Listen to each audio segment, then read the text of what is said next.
Bonsoir à tous et bienvenue sur D8 pour un nouveau voyage au bout de la nuit, une nouvelle soirée littéraire. Alors ce soir, je vais commencer la lecture de La femme au collier de velours d'Alexandre Dumas. La femme au collier de velours d'Alexandre Dumas, paru en 1850, est un roman qui se déroule en 1793 sous la terreur, entre guillotine, bain de sang, plaisir et luxe parisien. Alexandre Dumas dit Alexandre Dumas père, afin de ne pas le confondre avec son fils Dumas fils, auteur lui en particulier de La Dame aux camélias, est un auteur proche des romantiques et tourné vers le théâtre. Alexandre Dumas écrit d'abord des vaudevilles à succès et des drames historiques, auteur prolifique. Il écrit par la suite des romans historiques tels que la trilogie Les Trois Mousquetaires, Monte Cristo ou encore La Reine Margot.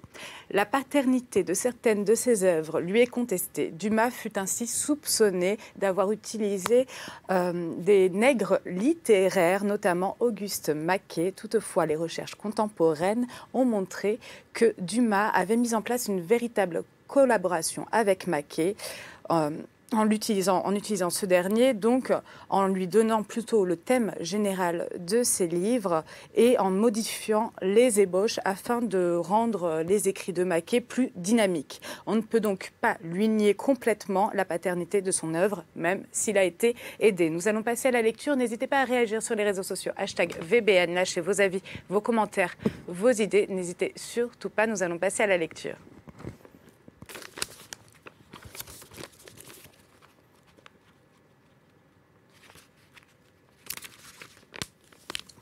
Chapitre 1, l'Arsenal. Le 4 décembre 1846, mon bâtiment étant à l'ancre depuis la veille dans la baie de Tunis, je me réveillai vers 5 heures du matin avec une de ces impressions de profonde mélancolie qui font pour tout un jour l'œil humide et la poitrine gonflée. Cette impression venait d'un rêve. Je sautais en bas de mon cadre, je passais un pantalon à pied, je montais sur le pont et je regardais en face et autour de moi. J'espérais que le merveilleux paysage qui se déroulait sous mes yeux allait distraire mon esprit de cette préoccupation, d'autant plus obstinée qu'elle avait une cause moins réelle. J'avais devant moi, à une portée de fusil, la jetée qui s'étendait du fort de la Goulette au fort de l'Arsenal, laissant un étroit passage aux bâtiments qui veulent pénétrer du golfe dans le lac. Ce lac aux eaux bleues, comme l'azur du ciel qu'elle réfléchissait, était tout agité. Dans certains endroits, par les battements d'ailes d'une troupe de cygnes, tandis que, sur les pieux plantés de distance en distance pour indiquer des bas-fonds, se tenait immobile, pareil à ces oiseaux qu'on sculpte sur les sépulcres, un cormoran qui, tout à coup, se laissait tomber comme une pierre. Plongé pour attraper sa proie, revenait à la surface de l'eau avec un poisson au travers du bec, avalait ce poisson, remontait sur son pieu et reprenait sa taciturne immobilité jusqu'à ce qu'un nouveau poisson, passant à sa portée, sollicitât son appétit. Et l'emportant sur sa paresse, le fit disparaître de nouveau pour reparaître encore. Et pendant ce temps, de 5 minutes en 5 minutes, l'air était rayé par une file de flamants dont les ailes de pourpre se détachaient sur le blanc mat de leur plumage. Et formant un dessin carré, semblait un jeu de cartes composé d'as de carreaux seulement, et volant sur une seule ligne. À l'horizon était Tunis, c'est-à-dire un amas de maisons carrées, sans fenêtres, sans ouverture, montant en amphithéâtre, blanche comme de la craie, et se détachant sur le ciel avec une netteté singulière. À gauche s'élevaient, comme une immense muraille à créneaux, les montagnes de plomb dont le nom indique la teinte sombre. À leurs pieds rampaient le Marabout et le village des Sidi Fatala. À droite, on distinguait le tombeau de Saint-Louis. Et la place où fut Carthage, deux des plus grands souvenirs qu'il y ait dans l'histoire du monde, derrière nous se balançait à l'ancre le Montezuma, magnifique frégate à vapeur, de la force de 450 chevaux. Certes, il y avait bien là de quoi distraire l'imagination la plus préoccupée. À la vue de toutes ces richesses, on eût oublié et la veille, et le jour, et le lendemain. Mais mon esprit était à 10 ans de là. fixé obstinément sur une seule pensée qu'un rêve avait clouée dans mon cerveau. Mon œil devint fixe. Tout ce splendide panorama s'effaça peu à peu dans la vacuité de mon regard. Bientôt, je ne vis plus rien de ce qui existait. La réalité disparut. Puis, au milieu de ce vide nuageux, comme sous la baguette d'une fée, se dessina un salon aux lambris blancs, dans l'enfoncement duquel, assise devant un piano où ses doigts erraient négligemment, se tenait une femme inspirée et pensive à la fois, une muse et une sainte.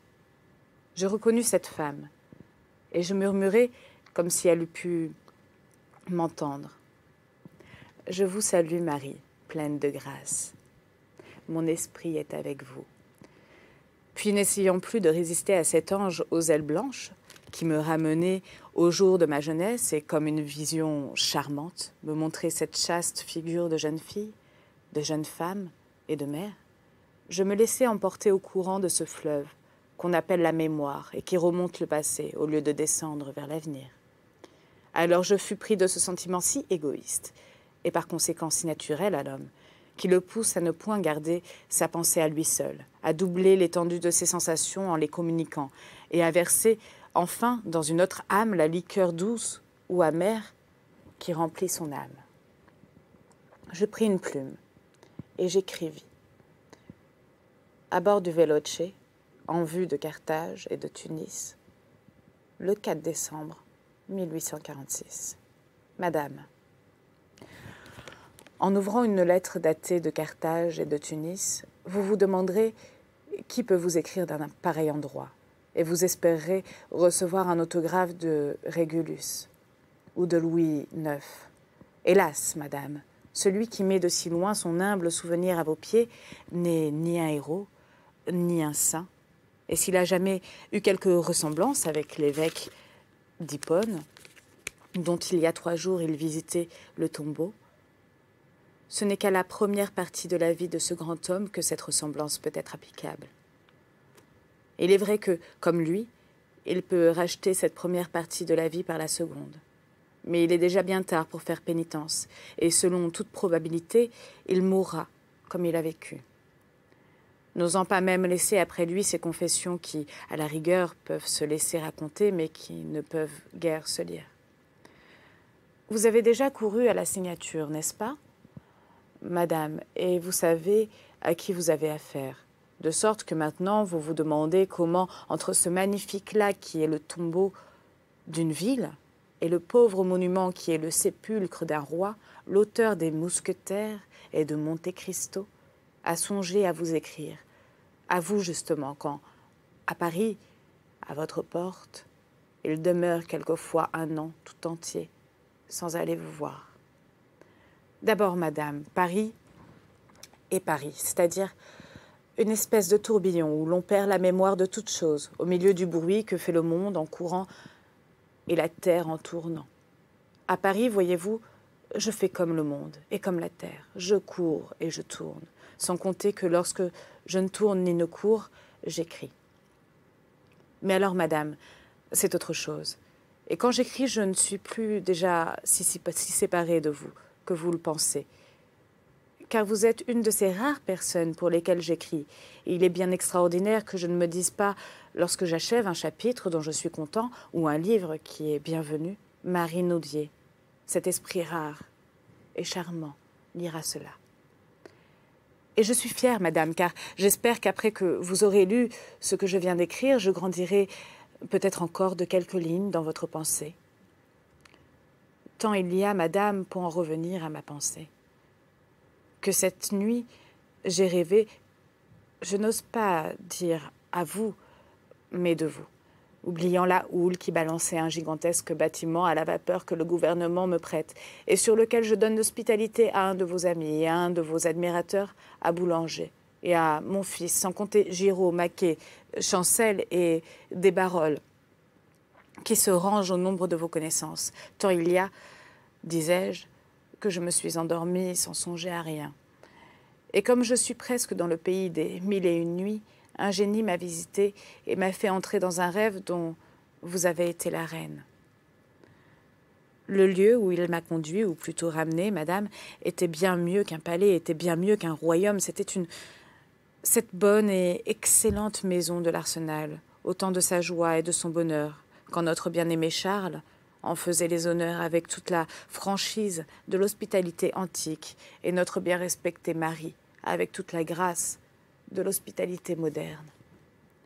Ah, croyez bien, madame, qu'en écrivant ces lignes, je viens de laisser échapper un bon gros soupir. Ce temps a été heureux temps pour moi. Excusez-moi, ce temps a été un heureux temps pour moi. Votre esprit charmant en donnait à tout le monde. Et quelquefois, j'ose le dire, à moi plus qu'à tout autre.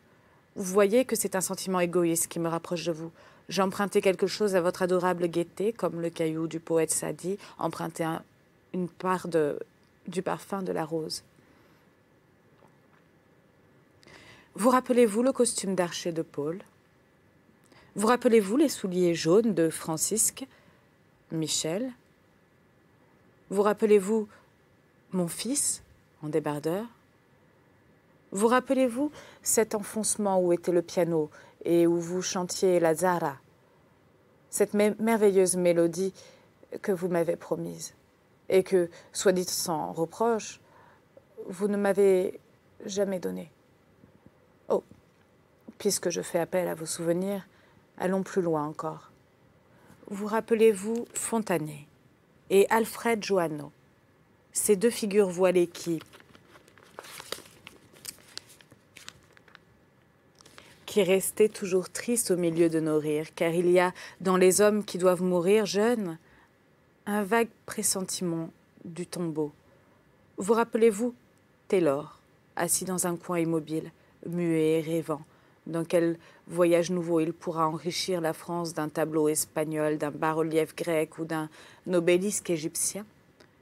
Vous rappelez-vous de Vigny qui, à cette époque, doutait peut-être de sa transfiguration et daignait encore se mêler à la foule des hommes? Vous rappelez-vous Lamartine, debout devant la cheminée, laissant rouler jusqu'à nos pieds l'harmonie de ses beaux vers? Vous rappelez-vous Hugo, le regardant et l'écoutant comme Éthéocle devait regarder et écouter Polynice, seul parmi nous avec le sourire de l'égalité sur les lèvres, tandis que Madame Hugo, jouant avec ses beaux cheveux, se tenait à demi couchée sur le canapé, comme fatiguée de la part de gloire qu'elle porte. Puis au milieu de tout cela, votre mère, si simple, si bonne, si douce, votre tante, Madame de Tersty, si spirituelle et si bienveillante, Dosat, si fantasque, si hâbleur, si verveux, Barry, si isolé, au milieu de bruit que sa pensée semble toujours envoyer par son corps à la recherche d'une des 7 merveilles du monde. Boulanger, aujourd'hui si mélancolique, demain si joyeux, toujours si grand peintre, toujours si grand poète, toujours si bon ami dans sa gaieté comme dans sa tristesse. Puis enfin cette petite fille se glissant entre les poètes, les peintres, les musiciens, les grands hommes, les gens d'esprit et les savants, cette petite fille que je prenais dans le creux de ma main et que je vous offrais comme une statuette de Barre ou de Pradier. Oh, mon Dieu, qu'est devenu tout cela, madame? Le Seigneur a soufflé sur la clé de voûte, et l'édifice magique s'est écroulé. Excusez-moi. Et ceux qui le peuplaient se sont enfuis, et tout est désert à cette même place, où tout était vivant, épanoui, florissant.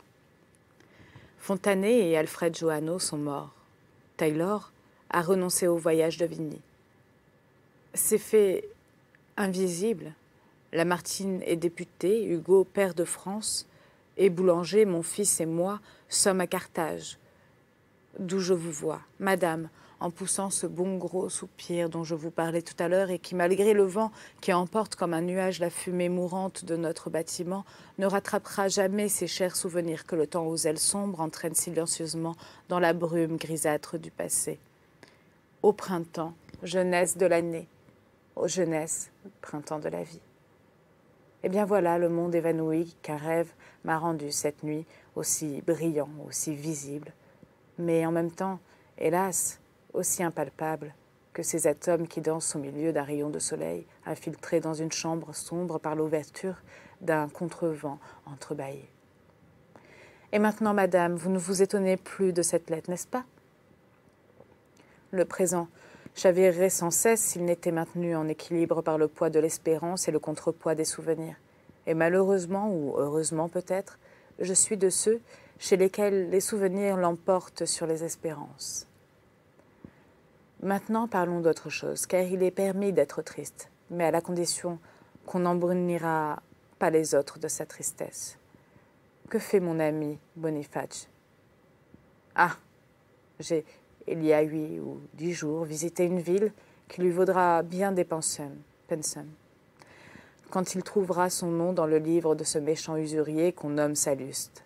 Cette ville, c'est Constantine. La vieille Cirta, merveille bâtie au haut d'un rocher, sans doute par une race d'animaux fantastiques ayant des ailes d'aigle et des mains d'hommes comme Hérodote et le Vaillant. Ces deux grands voyageurs en ont vu. Puis nous avons passé un peu à Utique et beaucoup à Bizerte. Giraud a fait dans cette dernière ville le portrait d'un notaire turc et boulanger de son maître Clerc. Je vous les envoie, Madame, afin que vous puissiez les comparer au notaire et au maître Clerc de Paris. Je doute que l'avantage reste à ces derniers. Moi, j'y suis tombée à l'eau en chassant les flamands et les cygnes, accident qui, dans la Seine gelée probablement à 7 heures, aurait pu avoir des suites fâcheuses, mais qui, dans le lac de Caton, n'a eu d'autre inconvénient que de me faire prendre un bain, tout habillé. Et cela au grand étonnement d'Alexandre, de Giraud et du gouverneur de la ville, qui, du haut d'une terrasse, suivaient notre barque des yeux et qui ne pouvaient comprendre un événement qu'ils attribuaient à un acte de ma fantaisie et qui n'était que la perte de mon centre de gravité. Je m'en suis tirée comme les cormorans dont je vous parlais tout à l'heure. Madame, comme eux, j'ai disparu, comme eux, je suis revenue sur l'eau. Seulement, je n'avais pas, comme eux, un poisson dans le bec. 5 minutes après, je n'y pensais plus. Et j'étais sec, comme aime Monsieur Valéry. Tant le soleil a mis de complaisance à me caresser. Oh, je voudrais, partout où vous êtes, madame, conduire un rayon de ce beau soleil, ne fût-ce que pour faire éclore sur votre fenêtre une touffe de myosotis. Adieu, madame. Pardonnez-moi cette longue lettre. Je ne suis pas coutumier de la chose, et comme l'enfant qui se défendait d'avoir fait le monde, je vous promets que je ne le referai plus. Mais aussi, pourquoi le concierge du ciel a-t-il laissé ouverte cette porte d'ivoire par laquelle sortent les songes dorés? Veuillez agréer, madame, l'hommage de mes sentiments les plus respectueux. Alexandre Dumas. Je serre bien cordialement la main de Jules. Maintenant, à quel propos cette lettre tout intime? C'est que, pour raconter à mes lecteurs l'histoire de la femme au collier de velours, il me fallait leur ouvrir les portes de l'arsenal, c'est-à-dire de la demeure de Charles Nodier. Et maintenant que cette porte m'est ouverte par la main de sa fille, et que par conséquent nous sommes sûrs d'être les bienvenus, qui m'aiment me suivent. À l'extrémité de Paris, faisant suite au quai des Célestins, adossé à la rue Morland et dominant la rivière, s'élève un grand bâtiment sombre et triste d'aspect nommé l'Arsenal. Une partie de terrain sur lequel s'étend cette lourde bâtisse, s'appelait avant le creusement des fossés de la ville le champ au plâtre. Paris, un jour qu'il se préparait à la guerre, acheta le champ et fit construire des granges pour y placer son artillerie. Vers 1533, François Ier s'aperçut qu'il manquait de canons et eut l'idée d'en faire fondre. Il emprunta donc une de ces granges à sa bonne ville, avec promesse, bien entendu, de la rendre dès que la fonte serait achevée. Puis, sous prétexte d'accélérer le travail, il en emprunta une seconde, puis une troisième, toujours avec la même promesse, puis en vertu du proverbe qui dit que ce qui est bon à prendre est bon à garder, et il garda sans façon les 3 granges empruntées. 20 ans après, le feu prit à une vingtaine de milliers de poudres qui s'y trouvaient enfermées. L'explosion fut terrible. Paris trembla, comme tremble Catane les jours où Encelade se remue. Des pierres furent lancées jusqu'au bout du faubourg Saint-Marceau. Les roulements de ce terrible tonnerre allèrent ébranler Melun. Les maisons du voisinage oscillèrent un instant comme si elles étaient ivres, puis s'affaissèrent sur elles-mêmes. Les poissons périrent dans la rivière, tués par cette commotion inattendue. Enfin, 30 personnes enlevées par l'ouragan de flammes retombèrent en lambeaux. 150 furent blessés. D'où venait ce sinistre? Quelle était la cause de ce malheur? On l'ignora toujours, et en vertu de cette ignorance, on l'attribua aux protestants. Charles IX fit reconstruire sur un plus vaste plan les bâtiments détruits. C'était un bâtisseur que Charles IX. Il faisait sculpter le Louvre, tailler la fontaine des Innocents par Jean Goujon, qui fut tué, comme chacun sait, par une balle perdue. Il eût certainement mis fin à tout, le grand artiste et le grand poète, si Dieu, qui avait certains comptes à lui demander à propos du 24 août 1572, ne l'eût rappelé. Ses successeurs reprirent les constructions où il les avait laissées et les continuèrent. Henri III fit sculpter en 1584, la porte qui fait face au quai des Célestins. Elle était accompagnée de colonnes en forme de canon, et sur la table de marbre qui la surmontait, on lisait ce distique de Nicolas Bourbon, que Santeuil demandait à acheter au prix de la potence. Alors, je vais essayer de le lire, mais à mon avis, ça va être très très mauvais. Voilà. Etna oec Enrico Vulcania te la ministra te la giganteos de bellatura furores. Ou furores.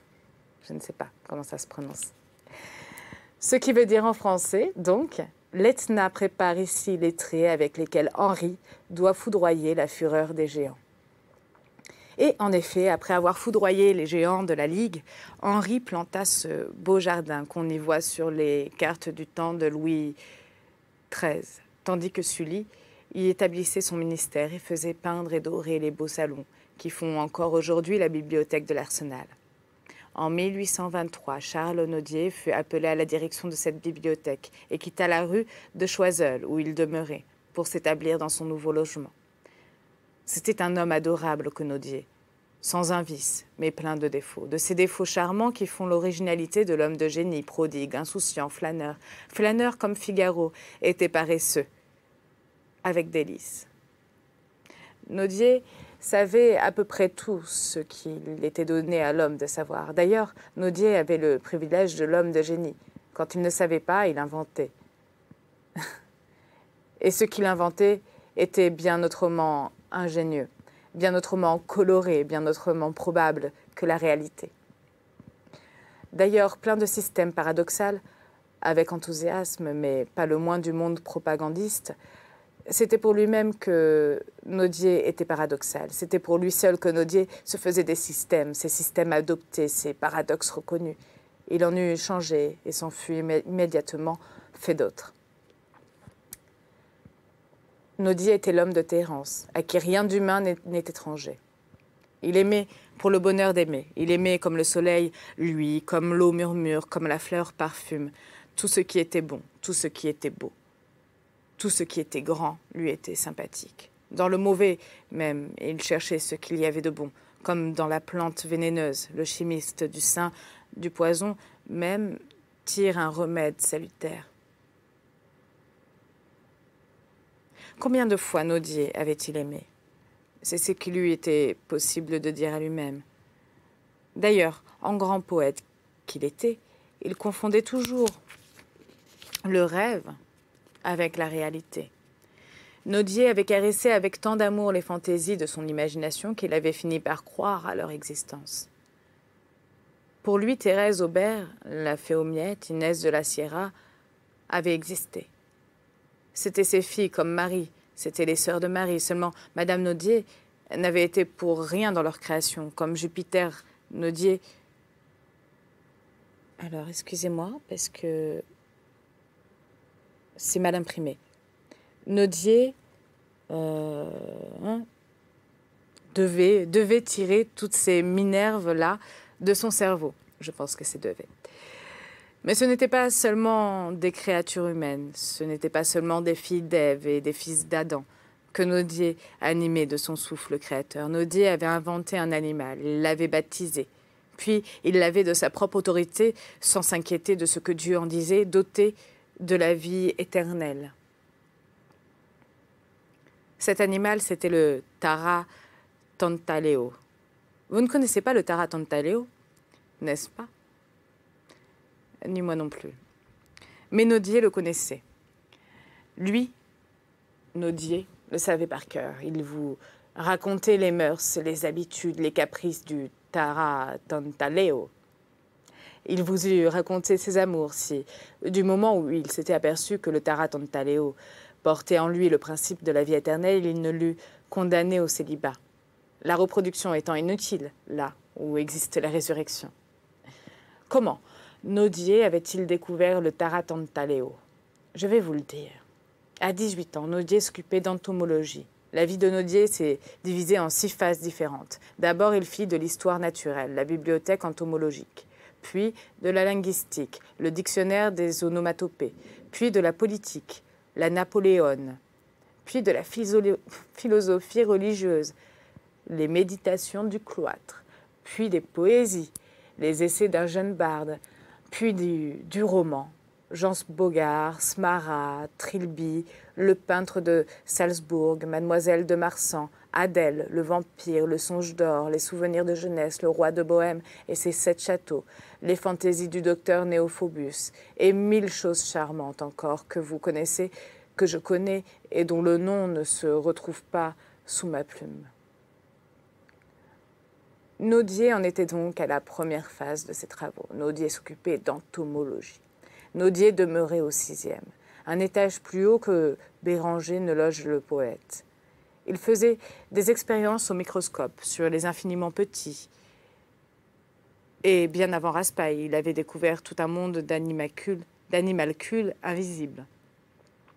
Un jour, après avoir soumis à l'examen l'eau, le vin, le vinaigre, le fromage, le pain, tous les objets enfin sur lesquels on fait habituellement des expériences, il prit un peu de sable mouillé dans la gouttière et le posa dans la cage de son microscope, puis il appliqua son œil sur la lentille.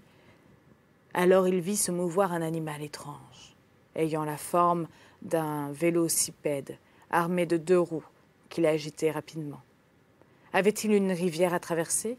Ses roues lui servaient comme celles d'un bateau à vapeur. Avait-il un terrain sec à franchir? Ses roues lui servaient comme celle d'un cabriolet. Nodier le regarda, le détailla, le dessina, l'analysa si longtemps qu'il se souvint tout à coup qu'il oubliait un rendez-vous et qu'il se sauva, laissant là son microscope, sa pincée de sable et le Tara Tantaleo dont elle était le monde.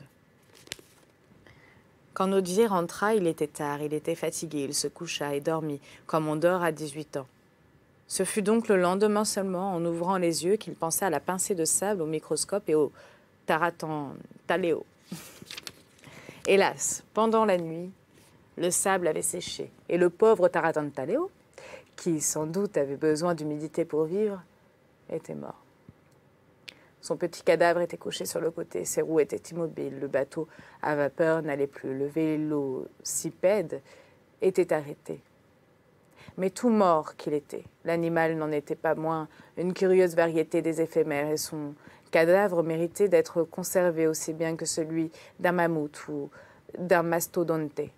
Seulement il fallait prendre on le comprend, des précautions bien autrement grandes pour manier un animal 100 fois plus petit qu'un ciron. Et il n'en faut prendre pour échanger de place un animal 10 fois gros comme un éléphant.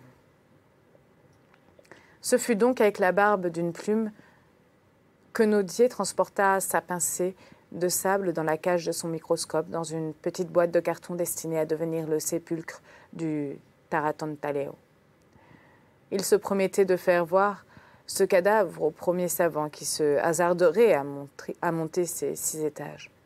Il y a tant de choses auxquelles on pense à 18 ans qu'il est bien permis d'oublier le cadavre d'un éphémère.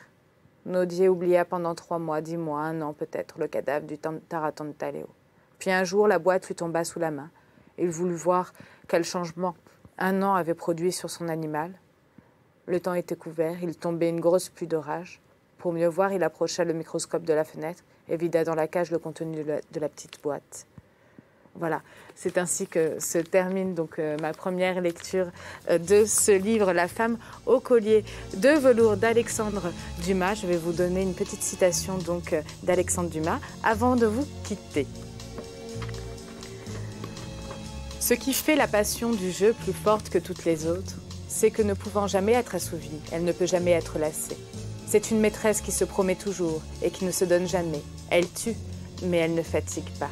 Bonne soirée, bonne matinée à certains.